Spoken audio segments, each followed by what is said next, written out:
Hola, muy buen día. Hoy en la materia de desarrollo en la adultez y senectud vamos a revisar el tema de la semana 4, que es senectud. Mi nombre es Yosinancy García Bucio y el orden del día. Vamos a revisar el objetivo de la clase, la pregunta de investigación para que puedan obtener puntos extra. Vamos a desarrollar el tema de la semana. Revisamos el análisis de caso, que recuerden que no es una actividad obligatoria, pero les puede ayudar a aumentar su calificación. Y terminamos con la conclusión. El objetivo de esta clase se orienta a explicar la senectud como última etapa del ciclo de desarrollo mediante el estudio de sus características, las implicaciones y las teorías del envejecimiento. Sobre todo esta semana vamos a revisar de manera muy general las teorías del envejecimiento para la comprensión integral de su significado.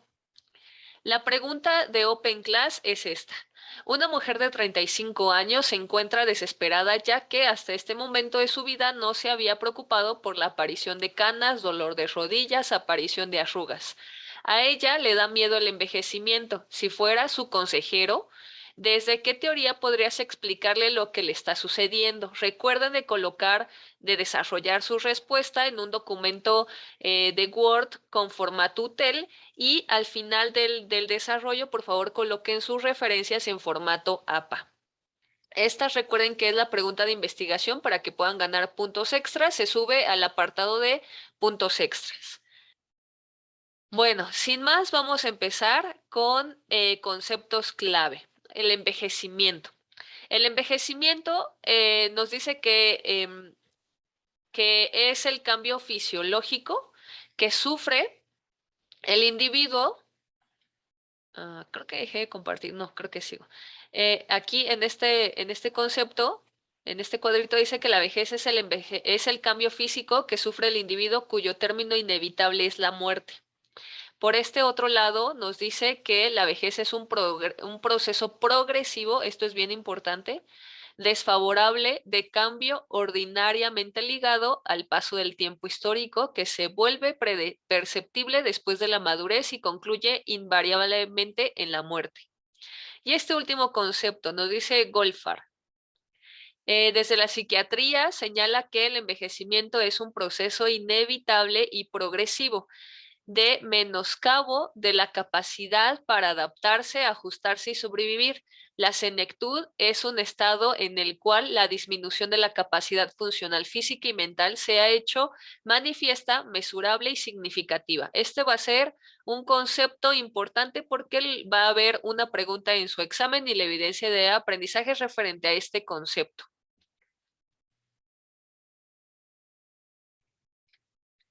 Nos vamos a ver algunas de las teorías biológicas que hablan respecto al envejecimiento. De manera general, vamos a entender que el envejecimiento es un proceso continuo, un proceso progresivo, universal e irreversible que determina una pérdida progresiva de la capacidad de adaptación.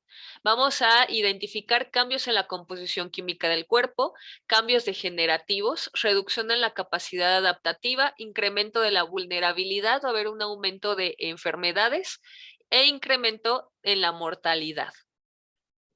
Vamos a ver las primeras teorías que se llaman teorías escolásticas. Dentro de las teorías escolásticas vamos a ver 4 subteorías. Entonces, en las teorías estocásticas, lo dije mal, las teorías estocásticas nos habla sobre las teorías del uso y desgaste.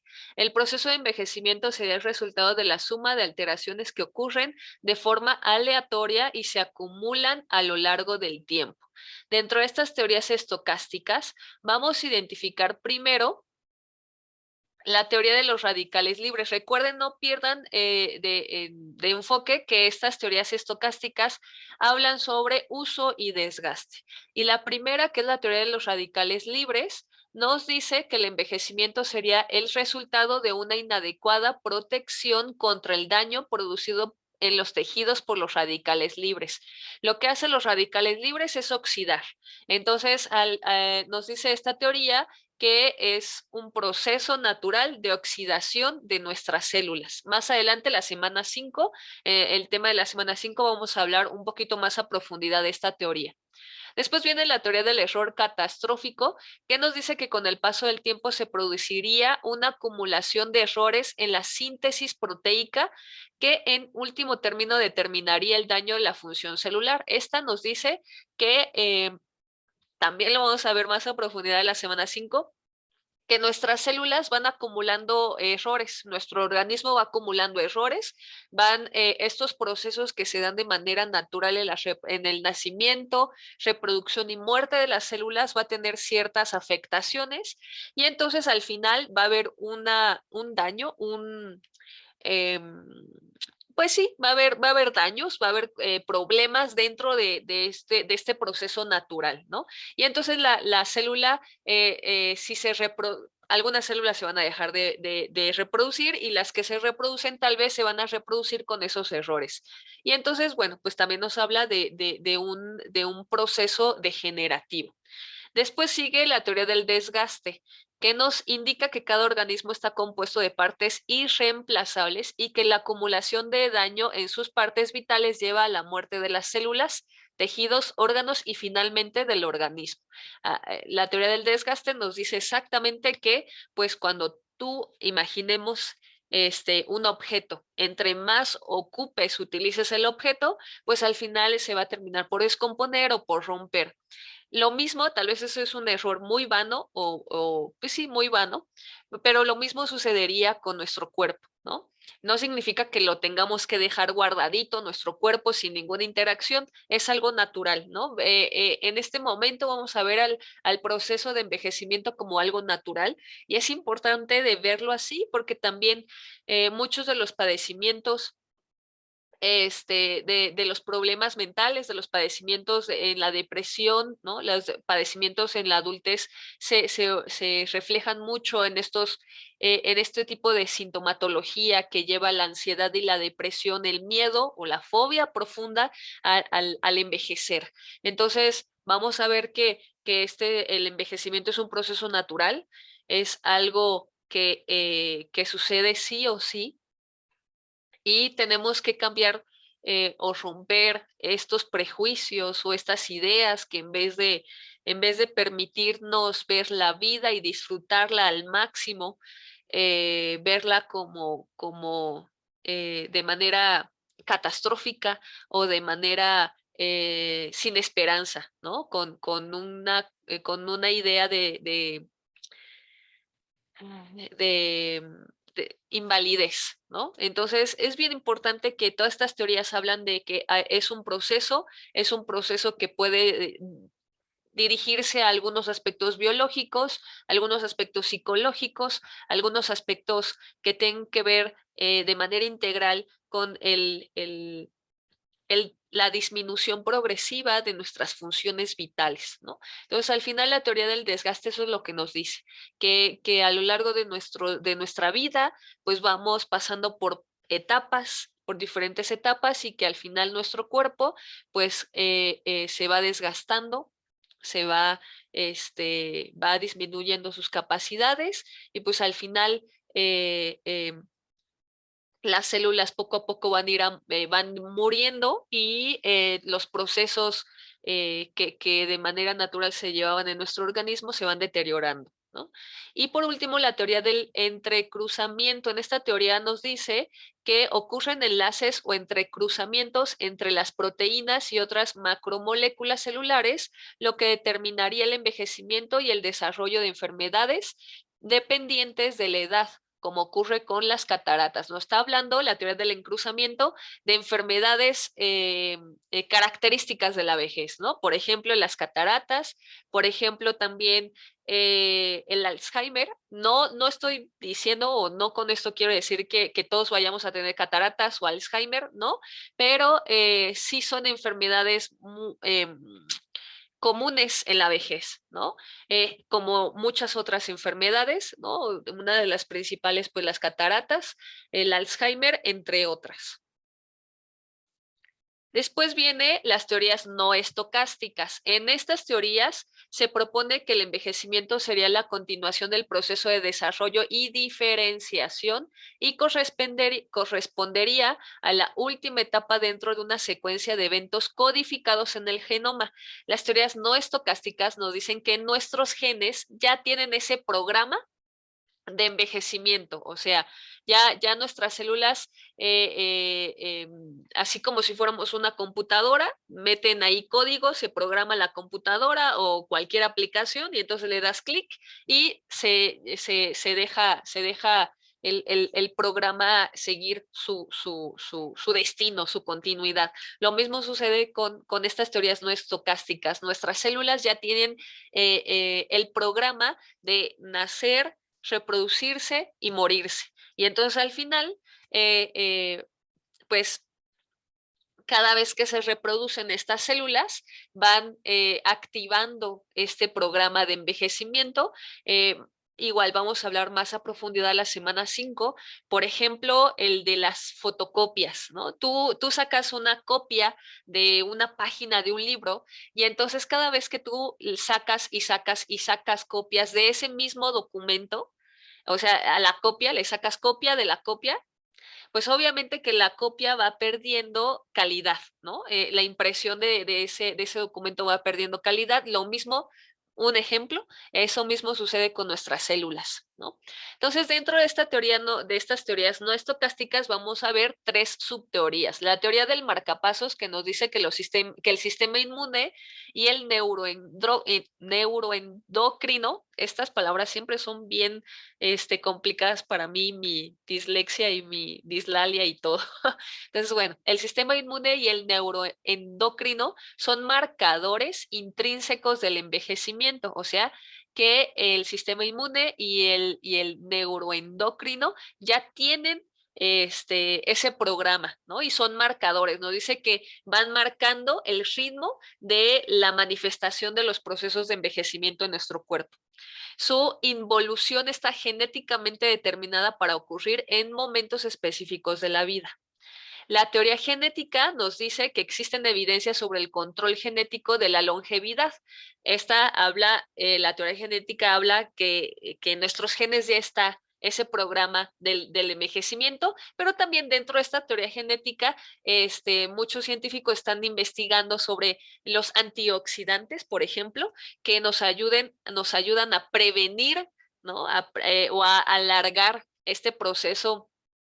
Bueno, no sé si es la palabra correcta, no sé si está bien dicho alargar, pero que este proceso se ralentice mejor, ¿no? Muchos científicos dentro de la teoría genética están buscando o están en este proceso de identificar qué factores influyen en acelerar los procesos del envejecimiento y entonces así, pues, prevenir.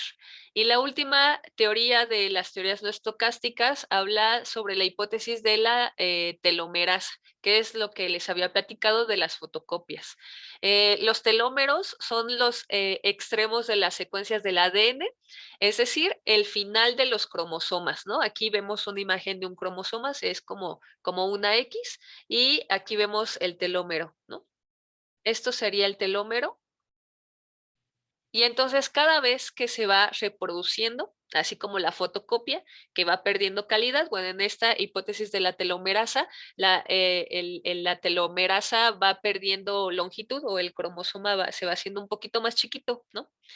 Mis términos no son tan adecuados, pero es un ejemplo para que se entienda mejor. Entonces, la longitud de los telómeros desciende progresivamente en las células que se dividen en el organismo hasta que se acorta a una longitud que no permite ninguna replicación más. Después vienen las teorías sociológicas y de estas vamos a hablar también en la semana 5 y en la semana 6. Estas teorías sociológicas que son varias, ahorita vamos a ver una imagen, son varias teorías sociológicas. Nos dice que se presenta el deterioro de funciones dentro de un marco social. Se han centrado en explicar cómo los ancianos se adaptan durante la última etapa de vida a las condiciones que les ofrece la sociedad, la forma en que buscan respuestas a los problemas que se les presentan y cómo asumen las pérdidas y frustraciones que estos les generan. Y entonces dentro de las teorías sociológicas vamos a ver varias subteorías, ¿no? Dentro de las teorías sociológicas están las teorías adaptativas y vemos aquí en las teorías adaptativas la teoría de la desvinculación, la teoría de la subcultura, la teoría del grupo minoritario, la teoría de la actividad, la teoría de la continuidad, teoría del medio social. No me voy a meter mucho aquí porque en la Open Class de semana 5 vamos a profundizar bastante en estas teorías adaptativas. Pregunta de examen y de evidencia de aprendizaje. ¿Cuál es la crítica que se le hace a las teorías adaptativas, que son teorías, teorías sociológicas del envejecimiento? Pues que vejez se está entendiendo como si fuera un sinónimo de improductividad, ¿no? Y entonces cada vez que el adulto se va acercando más a la vejez, pues ya se va volviendo más improductivo, va a ser una carga y entonces va a haber una falta de compromiso, ¿no? Es la crítica que se le hace a estas teorías adaptativas porque la mayoría habla en que el adulto que se va acercando a la vejez, pues ya no es necesario, es mejor despedirlo antes de que nos genere más problemas o estas situaciones también en la familia. Ya algo de esto ya habíamos hablado en la Open Class de semana 1 sobre los créditos, ¿no? La parte económica y el poder brindarle un crédito a una persona adulta, hay un límite de edad, ¿no? Entonces, una crítica que se le hace a estas teorías sociológicas adaptativas es que ve a la vejez como algo negativo, ¿no? Como si el viejito fuera, el anciano fuera un estorbo y ya no hay nada más que hacer ahí. Pero de estas teorías vamos a hablar más en la Open Class de semana 5. También vamos a ver estas teorías estructurales, que nos dice que va a analizar el impacto de la organización social sobre el envejecimiento. Tiene mucho impacto la dimensión política. Entonces, aquí en las teorías estructurales va a hablar sobre todas estas leyes, política y economía, que son influenciadas por el estudio del envejecimiento. Entonces, bueno, vamos a ver que el anciano va a perder estatus por este proceso de modernización, porque les cuesta un poco más de trabajo adaptarse a los cambios sociales, tecnológicos, y entonces así también se va a ir reestructurando pues, el sistema laboral, la política y la economía. La teoría de la economía moral nos habla de reconciliar las teorías de cambio y oportunidades. La economía moral trata de reconciliar estas teorías sociológicas adaptativas con las teorías estructurales y todas las demás teorías biológicas que vimos anteriormente. Entonces, en esta habla de la teoría de la tercera edad, donde envejecimiento se entiende como un cambio social no planificado. Muchas veces vivimos pensando y está bien, ¿no? Pensando en el presente, pero no nos podemos a pensar en esta planificación de qué voy a hacer cuando yo ya tenga cierta edad, ¿no?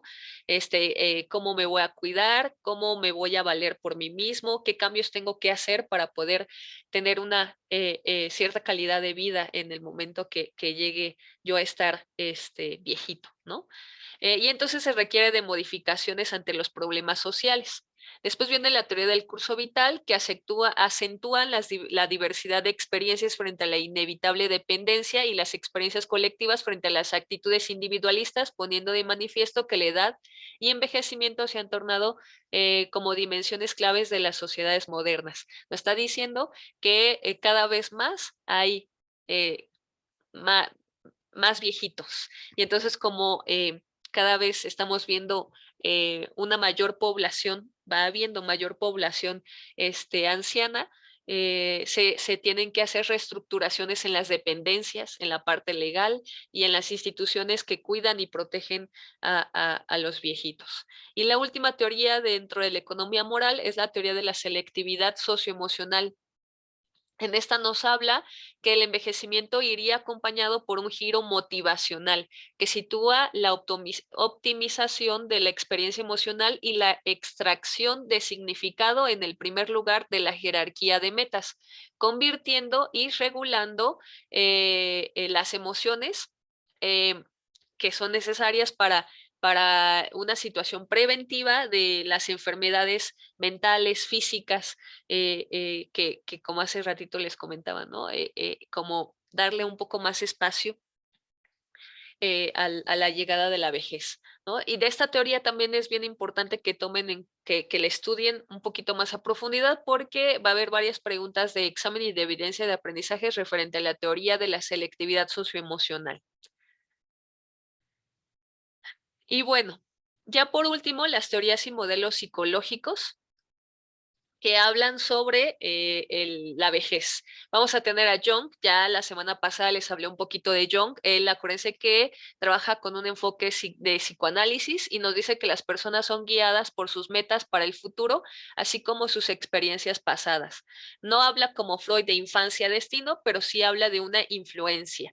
Y entonces ya habíamos hablado sobre el equilibrio entre el animus y el ánima, que sería como esta analogía del yin y el yang, el lado negativo y el lado positivo, lo masculino y lo femenino, ¿no? Entonces va a buscar un equilibrio entre esta fuerza femenina y esta fuerza negativa, y entonces va a tener una orientación hacia el mundo exterior. Va a haber como un choque entre un proceso de interiorización, pero también una extroversión porque se puede dar oportunidad de algunas experiencias que nunca jamás en su juventud había tenido y entonces va a empezar a experimentar emociones o actividades que tal vez en algún otro momento con ciertos prejuicios o estereotipos nunca se había podido dar la oportunidad de vivirlos, ¿no? Después viene Levinston, que él nos habla sobre, aquí va a haber varias preguntas de examen y de evidencia de aprendizaje. La estructura de vida, habla de una estructura de vida, un patrón de vida. Él nos habla que tenemos que planificar o estructurar adecuadamente nuestra vida para construir nuestro self, nuestra identidad, nuestra esencia, de una manera que nos ayude a mantener, a conseguir y mantener una calidad de vida, ¿no? Eh, Erickson, pues Erickson también es uno de los teóricos que hemos estudiado tanto en la materia de la niñez y adolescencia como en la de adultez, nos habla de 8 estadios. Y entonces en la adultez y vejez vamos a ver el estadio de generatividad contra estancamiento. Acuérdense que Erickson habla sobre una teoría psicosocial, que la construcción de nuestra identidad se da a partir de la influencia de la sociedad, de las experiencias que tenemos en la sociedad. Entonces, más o menos en los 40 vamos a vivir un sentimiento o un momento de generatividad, o sea que me siento muy fuerte generando, viendo todo lo que he generado y me siento muy bien, o de estancamiento, híjole. Creo que lo que hice este momento no me ha agradado y entonces entra como en crisis, ¿no? Y se estanca, ¿no? De repente puede entrar en depresión. Y en los 60 vamos a ver el momento de la integridad contra la desesperación. Y por último, a Having Gust, que nos habla de enfatizar la importancia de dominar lo que se le domina como tareas del desarrollo, o sea, identificar tus logros para que te sientas satisfecho y entonces tengas esta idea de trascendencia.